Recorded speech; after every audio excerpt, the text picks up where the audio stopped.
as well. So, and I'd like to wish Crannóg a happy birthday and thank them for, this is my 4th story in Crannóg. And I particularly love this story, probably because it's kind of depressing.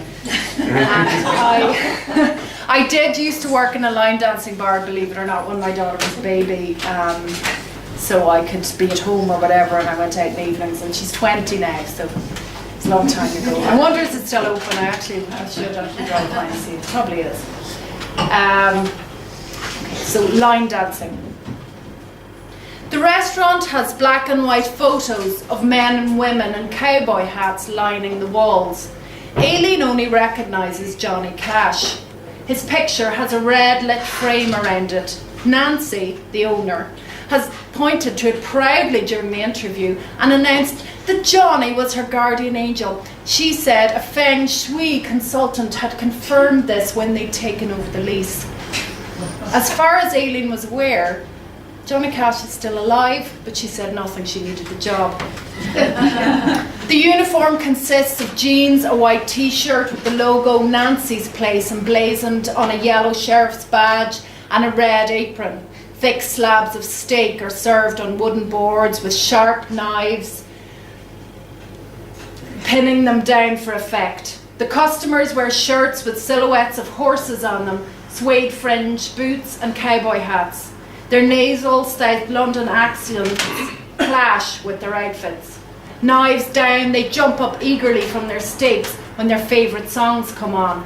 Their feet sidestep as they form their fingers into the nozzles of guns, their thumbs into triggers. They dance in lines like a never-ending soldier's parade looped on rewind. Nancy encourages the waitresses to line dance, but Aoibheann prefers to balance the hot plates from the kitchen to the unvarnished tables. As when she watches them dance, she thinks that maybe that Jeff in the flat upstairs is right. He says Londoners are implanted with chips. They've done it in Singapore too, Jeff says. They don't even cross the street at the wrong place there. The Nazis invented the chips, he says, perfected them in concentration camps. The chips make you obey without question, synchronise your steps with others. The British government implant people with them to stop them getting crushed at the tube station, he says. Nancy can't understand why Aoibheann lives in London. Graham wants us to wait until we move to Ireland to have a baby, she says. Aoibheann thinks Graham is a sleaze. In the second week, he had stroked the entire length of her arm when she reached under the hot lamp for the waiting food. We're going to bring our kids up simply, Nancy continues. We'll give them oranges and saucepans to play with. At night, when Aoibheann goes home, she collects Sarah from Mrs. Lahiri's, making sure to bring the Teletubbies stuffed toy. Sarah grizzles on her shoulder and takes a while to settle after Aoibheann puts her into the cot. The song from Nancy's Place twanged through Aileen's head, a needle clicking back into the groove, playing them over and over, wailing for lost spouses, mothers and lovers lost through drink and drugs and farm accidents. When Sarah settles, she takes the baby monitor upstairs to Jeff's to smoke a joint. Jeff puts on Pink Floyd to repair the damage the country and western is doing to her brain. Sometimes Aoibheann and Jeff discuss the similarities her life has with the songs, how her lover has left her, though really he'd never really been even to her flat. Croydon was too far out, he said. His flat was in Islington, not a fancy penthouse like she'd imagined when she met him, but a tiny one bed over a laundrette in the Angel. There were traces of the other women in the bathroom that she had ignored. A bottle of fancy shampoo in the shower, a single tampon that had appeared a few weeks before she last saw him. Aileen's mother eventually flies over to see them. She insists on coming out to Nancy's Place on the first night and sits at the end of the bar drinking a tequila sunrise. The red and yellow ice sinks slowly through the straw attached to her lipstick mouth. Aoibheann introduces her to everyone. They all greet her in their worst Irish accent, except for Luca, the Italian sous chef. He knows the place of a Catholic matriarch and the respect they demand. By the end of the night, after 3 tequila sunrises, her mother is giggling hysterically every time they call Aileen Eileen. She sings "Come on Eileen" loudly on the way home in the cab. The cab driver mutters under his breath about the Irish. Aileen has to put her mother to bed before she gets Sarah. She goes straight up to Jeff. "I met your mother earlier." He rolls his eyes and passes the joint before she even sits down. "I asked her what she thought of London. She said it wasn't what she expected it to be." Aileen nods as she inhales, for once in agreement with her mother. In the morning, her mother is green around the face and doesn't want any breakfast. "When are you going to go back to your proper job?" she asks, sipping the strong coffee Aileen hands her. "I'm not going back, Ma. Childcare's too expensive." She doesn't add that she'd be too tempted to jump under a tube rather than to squash back into one, that he'd be there in his office pretending Sarah didn't exist. Sarah screeches from the high chair at the squirrel that climbs up the side of the pebble-dashed alley close to the kitchen window. Her mother groans and goes back to the bedroom to lie down. Another quiet night in the restaurant, and Nancy says she'll have to start sending them home early, though she sends Della first. Aileen doesn't talk to Della much, as she makes it clear she doesn't think a lot of the Irish. Della had an Irish boyfriend once who drank too much and slapped her a few times. Aileen doesn't tell Della about Sarah's English father, though she can't compare like with like. He never slapped her, and boyfriend was too strong a word. Aileen had told him she loved him once. He grunted and turned away embarrassed. She'd lain awake, staring at the orange streetlights while he snored lightly.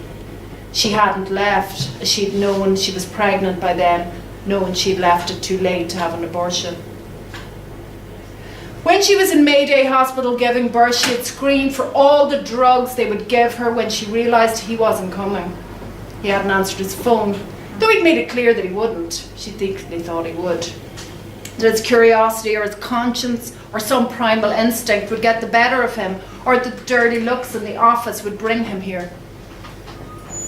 Laura from HR had come to visit in the first week with a teddy and some bath bombs from Lush. There was a big card with money in it. Aileen checked the signatures. Laura told her he'd put 50 quid in, though he hadn't signed the card. Laura had rung Aileen the following month to get her to come up to the city for lunch with the girls. Aileen had gone up on the train and the tube, but she'd only got as far as the revolving door of the office. When the train got back to East Croydon station, she'd struggled to get the pram down the narrow steps of the old-fashioned train. No one had even tried to help her. She considered just staying on the train until it reached its final destination, Brighton. Maybe she could pretend Sarah's father was a gay male friend who'd obliged her with an empty prescription bottle full of sperm, that she'd planned this, that this was a lifestyle choice.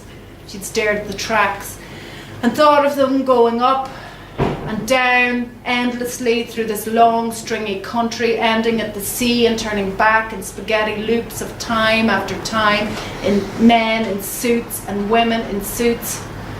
As she pushed Sarah up the ramp to street level, she knew she could never go back to her old job. On the Sunday morning shift, Nancy is hovering. She already has the music on. This is usually her day off. The smell of scrambled egg is already wafting from the kitchen. "Things aren't working out," Nancy said. "I'm going to have to go back to work in the city. Graham will be doing more of the management." Aileen winces. "It shouldn't affect your shifts though, so don't worry too much. It's just slower than we thought. I'll never get to Ireland at this rate," she sighs. "You're so lucky you can go back there any time. It's all set up for you, your mother, your friends, somewhere to live." Aileen imagines herself back in Sligo, her mother's shame at her clever daughter caught out, now a single parent, failed at London. Aileen's own eternal disappointment at never having had that elusive London life she'd once thought existed. A Victorian flat in Zone 1, or on a tube line at least. Dinner in restaurants, wine bars after, VIP entry into clubs, trips to the countryside at the weekends, picnics on the South Bank. She knows her life will be at the flat in Croydon, shopping in the Whitgift Centre at the weekends, and eventually sleeping with Jeff out of loneliness. Nancy turns up the stereo. They both sing along with Johnny in the empty restaurant. It is Sunday morning. Johnny tells it like it is. lonesome and dead. Nancy walks into the kitchen singing along. Aileen keeps folding serviettes.